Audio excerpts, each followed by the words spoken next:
تو جبرائیل 1000 کا لشکر لے کر آئے تھے تمہیں مبارکباد دینے کے لیے،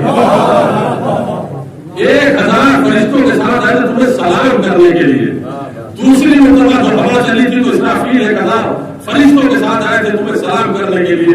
تیسری مرتبہ جب ہوا چلی تھی تو اسرافیل کے ساتھ میکائیل آئے تھے 1000 فرشتوں کے ساتھ سلام کرنے کے لیے۔ علی وہ ہے کہ جس کو عرش کے فرشتے سلام کرتے ہیں۔ آج وہ بھی ہم سے کہتے ہیں کہ علی کو آپ کیوں مانتے ہیں؟ علی کو ماننا ہماری مجبوری ہے، اس لیے کہ علی وہ ہے کہ جن کو فرشتے سلام کرتے ہیں، صرف فرشتے تھوڑی، اللہ سلام کرتا ہے۔ صلوات پڑھو محمد۔ یہ ہے جنگ بدر کا ایک بہت ہی اختصار کے ساتھ میں نے سنا دیا آپ کو۔ جنگ بدر میں یہ ہوا، جنگ بدر اس جنگ میں کہ جس میں مسلمانوں کو شکست فاش ہوئی، سب بھاگتے ہوئے نظر آئے، سب پہ پاؤں رکھتے، تنہا مولا کائنات نے مارکا سنبھالا۔ جناب حمزہ ہے مولا کائنات۔ تو پیغمبر اسلام نے کہا کہ یا علی یہ سب چھوڑ کے میرے بھاگ گئے ہیں۔ مولا نے فرمایا کہ رسول اللہ گھبرائیے نہیں، ہم آپ کی مددگار ہیں۔ رسول خدا زخموں سے چور ہو کر گٹھے میں گر گئے ہیں۔ امیر المومنین نے رسول کو اٹھایا، زخم صاف کیا، دیکھا دشمن بڑھتا ہوا چلا رہا ہے، تلوار نکالی، سارے دشمن کو بھگایا۔ جب مارکہ جنگ احد اختتام پذیر ہوا اور مولا کائنات آئے پیغمبر کے پاس، تو رسول خدا نے کہا یا علی میں تمہیں بشارت دیتا ہوں کہ راہ خدا میں شہید ہو گیا، اللہ کی راہ میں تمہیں شہادت نصیب ہوگی۔ جب یہ سنا مولا نے روایت فطرہ کہ مولا کا چہرہ کھل گیا، اس طرح خوشحال ہوئے جیسے قیدی کو رہائی کا حکم مل جائے۔ خوشحال ہوئے کہ رسول اللہ آپ نے اتنی اچھی بشارت کی مجھے۔ ایک سوال کر دیا رسول اللہ نے، کہا یا علی جب تم شہید ہوگے تو وہ موقع تمہارے صبر کا کیسا ہوگا؟ تو مولا کائنات نے فرمایا کہ یا رسول اللہ کیا کہا صبر کا موقع؟ ھذا لیس من مباطن الصبر، ھذا من مباطن البشرا، یہ صبر کا مقام نہیں ہے، یہ بشارت کا مقام ہے۔ صلوات پڑھیں۔ یہ بشارت کا مقام ہے۔ جنگ احد میں مولا کائنات نے ساتھ دیا، سارے صحابی بھاگتے ہوئے نظر آتے۔ قرآن پڑھ لیجئے، قرآن کہتا ہے گناہ کبیرہ ہے میدان جنگ سے بھاگنا، گناہ کبیرہ ہے۔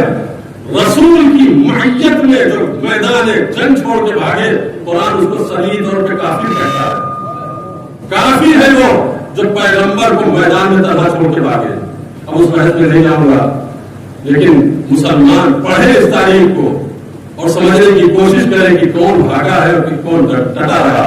یہ جنگ احد کا مارکا، جنگ ذات السلاسل کہ جس میں پیغمبر موجود نہیں ہے، امیر المومنین لشکر لے کے گئے ہیں، فتح کر کے واپس آئے اور کسی نے کہا رسول اللہ مولا کائنات آ گئے ہیں فتح کر کے، تو رسول اتنا خوش ہوئے کہ مدینے کے باہر 1 فرسخ باہر گئے علی کے استقبال کی، 1 فرسخ نکل کے علی کے استقبال کیجیے، میرا بھائی آ گیا ہے، فتح کر کے آیا ہے، میرا بھائی مارکا سر کر کے آیا ہے۔ اور جب علی آئے دوڑ کے پیغمبر نے علی کا ماتھا چوما، سینے سے لگایا، مرحبا بکا یا اخی، اے میرے بھائی مرحبا، مبارکباد ہو کہ تو جنگ فتح کر کے آیا ہے۔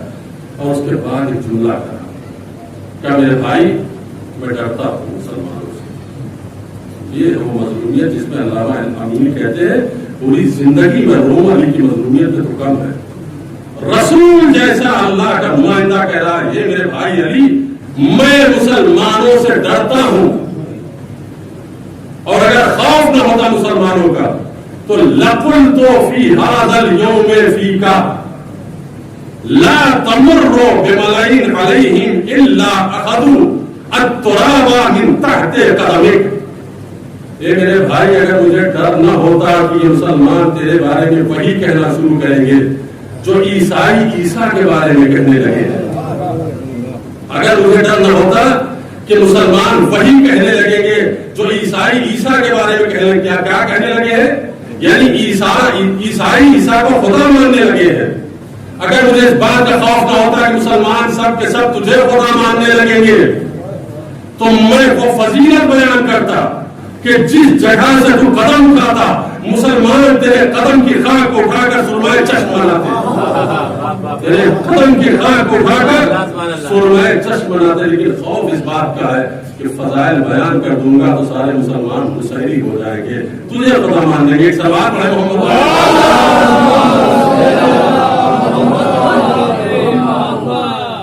کتنے معصوم کردار ہے کہ جن کے دامن سے متمسک ہے. یہ ہے جنگ ذات السلاسل. جنگ خندق تو بڑی بھیانک ہے.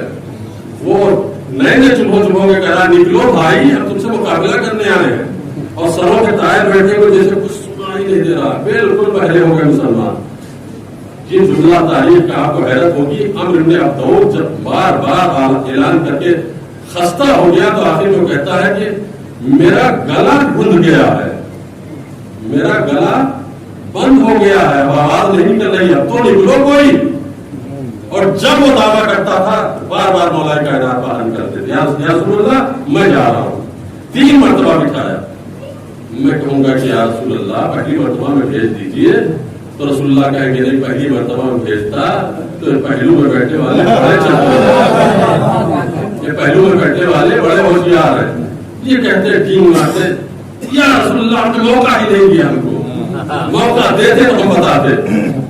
تو نہیں, موقع سب کو دے رہے ہیں. جب کوئی نہیں اٹھا تو مولا کائنات اٹھے, اور اٹھنے کے بعد اس کے بعد پہنچے اور ایک ہی تلوار میں اس کو زمین پہ گرا دیا. تو یہ مارکے ہیں, یہ وہ خدمات ہے, وہ اخلاص ہے مولا کائنات سے.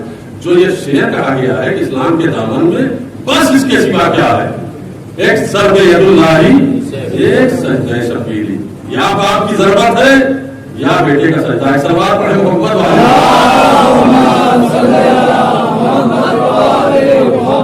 اور جو نیزہ چبو کے کہہ رہا تھا کہ کون ہے جو ہمارے مقابل میں آئے, جو پیغمبر نے فرمایا تھا من لہذا الکلب, کون ہے جو اس کتے کے مقابل میں جائے.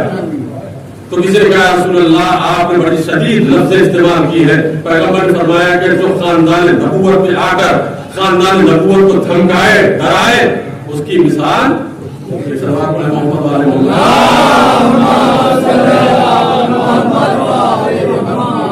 علی کا ذکر یوں ہی نہیں باقی ہے, خدمات ہے مولا کائنات کے. یہ خدمتیں نہ ہوتی علی کی تو اسلام ختم ہو جاتا. یہ احد کے میدان میں جب پیغمبر اسلام کی حمایت میں تلوار چلائی, پیغمبر کی جان بچا لی, تو جبرائیل نازل ہوئے. جبرائیل کو تعجب ہوا اس وفاداری پر, اس حساب پہ آ کے کہتے ہیں رسول اللہ اس کو وفاداری کہتے ہیں. جبرائیل نے رسول اللہ سے کہا رسول اللہ اس کو وفاداری کہتے ہیں, اس کو اخلاص کہتے ہیں.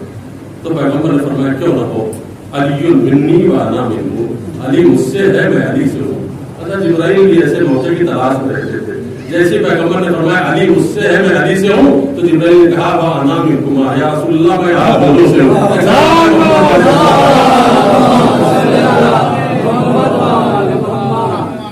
جو بھی علی کو سمجھ گیا, ان کے مرتبے کو سمجھ گیا, پھر وہ علی سے دور نہیں گیا.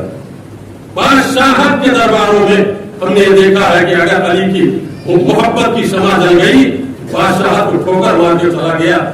علی کی محبت میں بادشاہت کو قبول نہیں کیا. ایک نام میں آپ کو بتاؤں, ہارون رشید کے 3 بیٹے, امین, مامون, معتمد. اس کا نام قاسم ہے.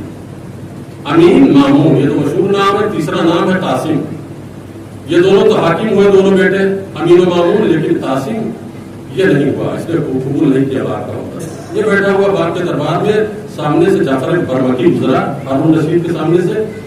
ہارون کو دیکھ کے مسکرایا, جب مسکرایا تو جعفر کو بلایا کہ یہاں مسکرا کیا میں تو مسکرا رہا ہوں آپ کے صاحبزادے کے حلیے کو دیکھ کر.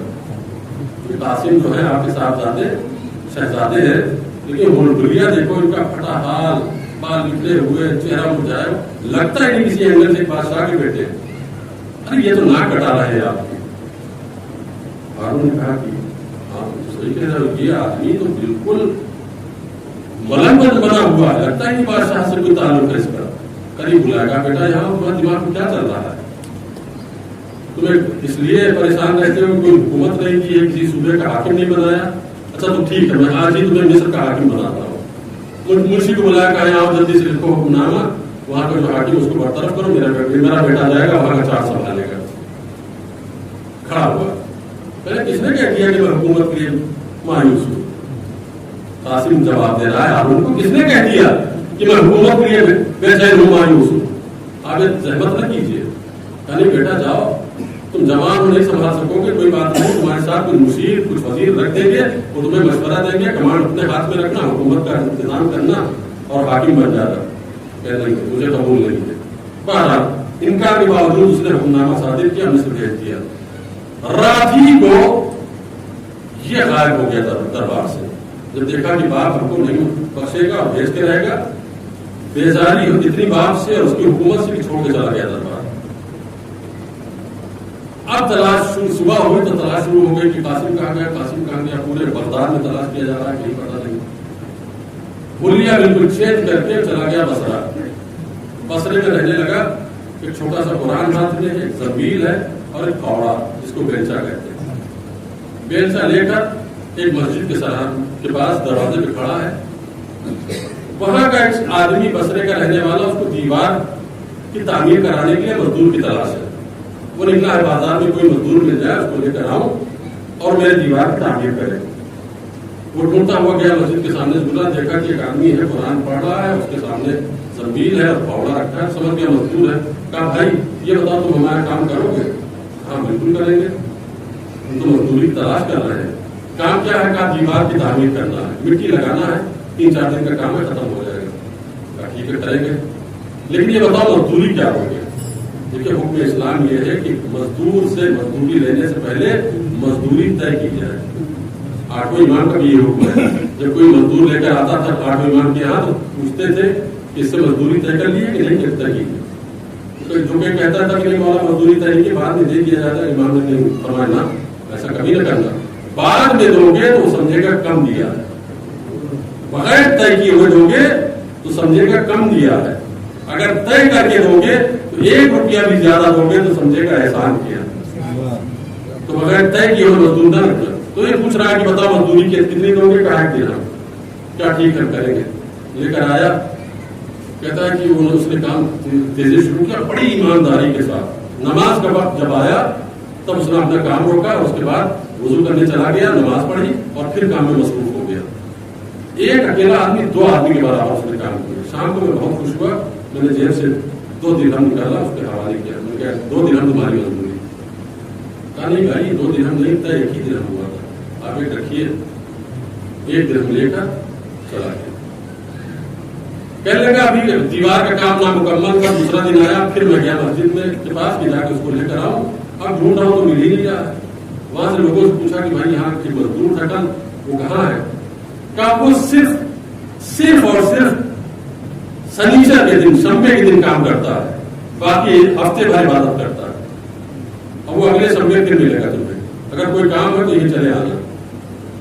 چلے ٹھیک ہے، 1 ہفتے کے بعد آؤں گا، مزدور اچھا ایماندار ہے، جلدی کام ختم کرے گا۔ 1 ہفتے کے بعد پھر گئے، دیکھا وہ بیٹھا ہوا، پھر لے کر گئے، اس نے کام کیا، شام کو مزدوری دی، پھر چلا آیا۔ تیسرے ہفتے جب پہنچے، تلاش کیا، نہیں ملا تو پوچھا کہ وہ آدمی کہاں ہے؟ آج تو آنا چاہیے تھا، سنیچر کا دن ہے۔ کب وہ بیمار ہے، چلنے کے لائق نہیں۔ کہاں رہتا؟ کہا فلاں حجرے میں چھوٹا سا گھر لیا ہے، وہیں پہ مقیم رہتا ہے، وہاں چلے جائیے اور وہ آپ کو مل جائے گا۔ یہ عبداللہ کہتا ہے کہ اس کے گھر پہ گیا، دیکھا کہ لیٹا ہوا ہے اور لیٹے ذکر خدا کر رہا ہے۔ میں نے اس کا سر اٹھایا، اپنے زانوں پہ رکھا، میں نے کہا بھائی تم کون ہو؟ کہنے لگا کہ بتاؤں میں کون ہوں؟ کہا بتائیے۔ کہ میں ہارون رشید جو خلیفہ ہے اس کا بیٹا ہوں۔ میں نے کہا ہاتھ کہاں کھول گیا؟ کھڑے ہو گئے، جلدی سے سر رکھا کرے، ہاں مصیبت مول لے رہا ہو، یہ بادشاہ کا لڑکا، میں نے 2 دن مزدوری کروائی، اگر اس کو پتا چل گیا تو سیدھے بلڈوزر پہ بھیجے گا اور بلڈوزر سے ہمارا گھر تباہ کر دے گا۔ جو چل رہا ہے نا اسی طریقے سے سوچا اس نے کہ بلڈوزر آئے گا اور گھر تباہ کر دے گا۔ کھڑا ہو گیا، تھر تھر کانپنے لگا، نہیں ڈرو نہیں، میں نے کسی سے نہیں بتایا، تم سے اس لیے بتا دیا کہ میری جاگری کا وقت ہے، میں دنیا چھوڑ کے جا رہا ہوں، تھوڑا سا میری مدد یہ کرو کہ یہ قرآن لے لو، کسی ایسے آدمی کو دے دینا کہ میں نے مرنے کے بعد یہ قرآن کی تلاوت کرے، اور یہ بیلچا اور یہ زنبیل کسی کو دے دینا، کسی غریب کے کام آ جائے۔ اور اس کے بعد لیٹ گیا۔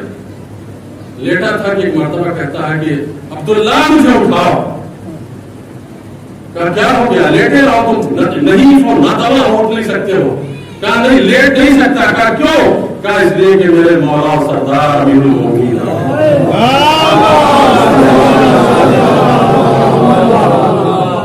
میرے مولا آقا امیر المومنین آ گئے مجھے لینے کے لیے، مجھے اٹھاؤ۔ تو کسی بھی خاندان سے تعلق رکھنے والا آدمی اگر ہے، اگر عشق علی ہے تو حب علی کام آتی ہے اور علی اس کی مدد کے لیے جاتے ہیں۔ سلوات پڑھے محمد۔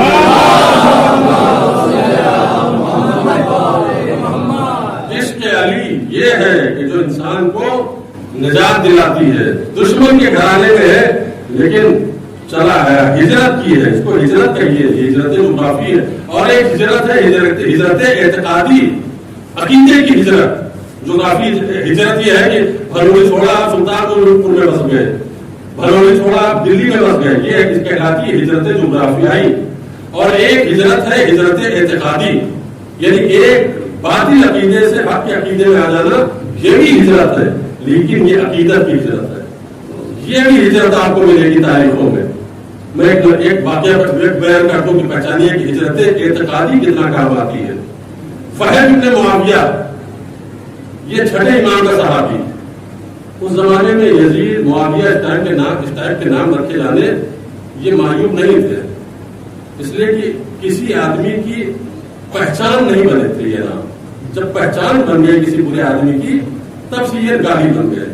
اس زمانے کے کلچر میں عام گھروں میں یہ نام ملتے تھے، اس لیے معیوب نہیں سمجھا جاتا تھا، لیکن آج نہیں لگتا کیوں کوئی یہ نام، اس لیے کہ یہ زیاد نام ہونا، یزید نام ہونا یہ گالی ہو گیا ہے۔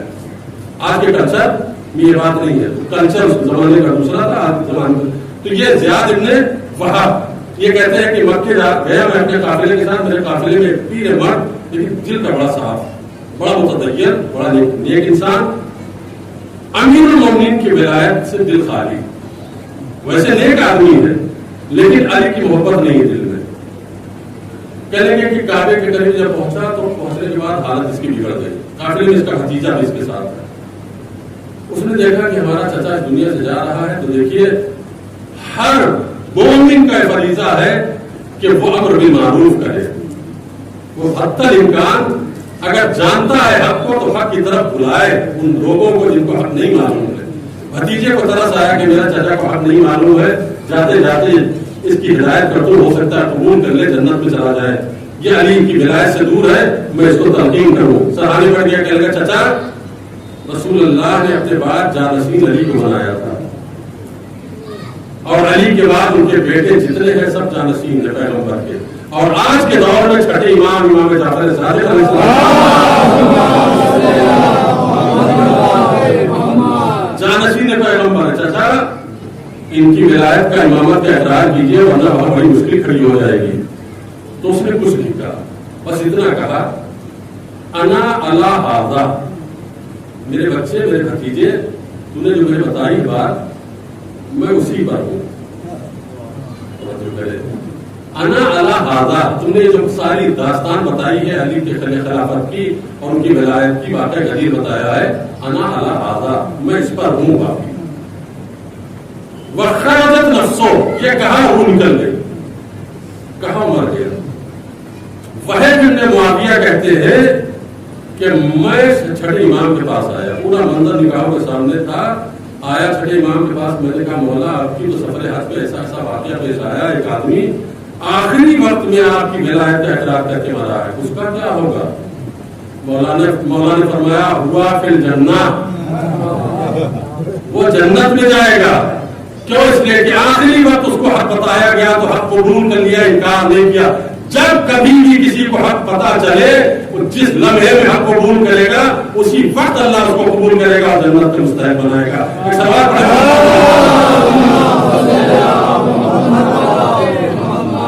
جب کبھی بھی، اور یہ سیرت ائمہ نے بتایا، ائمہ معصومین نے بتایا کہ دیکھو ہمارے طرف آنے کے لیے کوئی باؤنڈیشن نہیں ہے کہ اس عمر سے اس عمر تک آ سکتے ہو، نہیں، مرتے دم بھی اگر آ گئے ہو اور ہماری ولایت کا اقرار کر لیا ہے تو ہم تمہیں اپنے ساتھ لے جائیں گے۔ کیا کہہ رہا ہے قرآن؟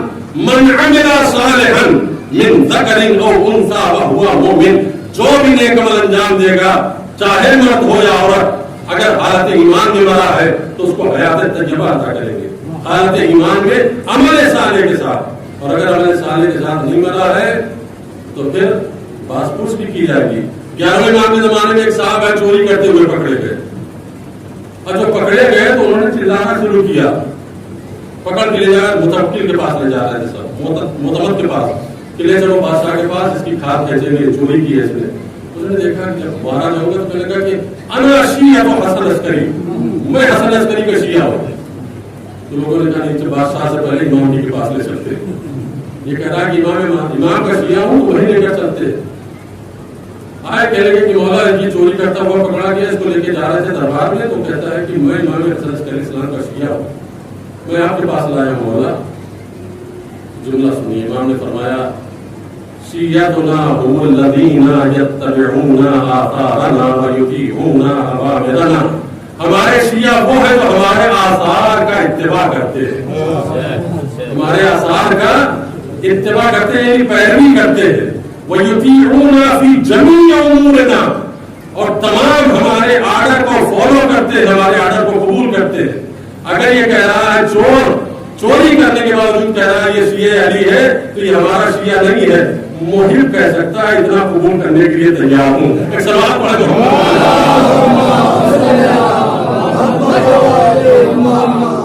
یہ ہے خاندانی عصمت و طہارت کی جو ہمیں راستہ دکھا رہی ہے کہ دیکھو پہچانو اہل بیت عصمت و طہارت کی تعلیمات کیا ہے. ایک باپ کی قربانی اور دوسرے بیٹے کی قربانی, سید الشہداء کی قربانی. میں یقینی طور پر منبر سے باتیں لے کے نہیں چاہیے, لیکن میں چونکہ وقت سے پہلے اگر مجلس ختم ہو جائے تو آپ کو پتا ہونا چاہیے کہ کیوں ختم ہو رہی ہے. بہت زیادہ شدید درد میں سر پہ مبتلا تھا, اور بالکل امید نہیں تھی کہ اتنا بھی پڑھ سکوں گا آپ کے سامنے, لیکن اتنا پڑھ لیا آپ کے سامنے. مولا سے قبول فرمائے, آپ کی بھی یہاں پہ آمد کو قبول فرمائے, ہمارے پڑھنے کو قبول فرمائے. میں اس سے زیادہ میں آپ کو زحمت نہیں دوں گا. چھٹی محرم ہے, 5 دن گزر چکے. محرم کتنی تیزی سے گزر گیا.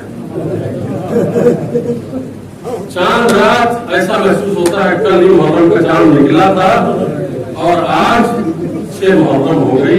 آدھا محرم گزر چکا ہے, نصف محرم گزر چکا ہے. آج کس کی شہادت کا غم اور تذکرہ سننے کے لیے آپ بیٹھے. ایک ہی بات سے میں اپنی گفتگو کا آغاز کروں گا. پسے پردہ میری بہنیں اور میری چھوٹی چھوٹی بچیاں یہ جو بیٹھی ہیں, ان کے گودوں میں چھوٹے چھوٹے بچے بھی ہوں گے. ان سے صرف ایک جملہ کہوں گا اور آگے کو کہوں گا اپنے مسائل کے لیے. جن کے گودوں میں چھوٹے چھوٹے بچے ہیں وہ علی اصغر کے غم میں روئے اور بہتے ہوئے آنسوؤں کو ان کے بچوں کے اوپر گرائے.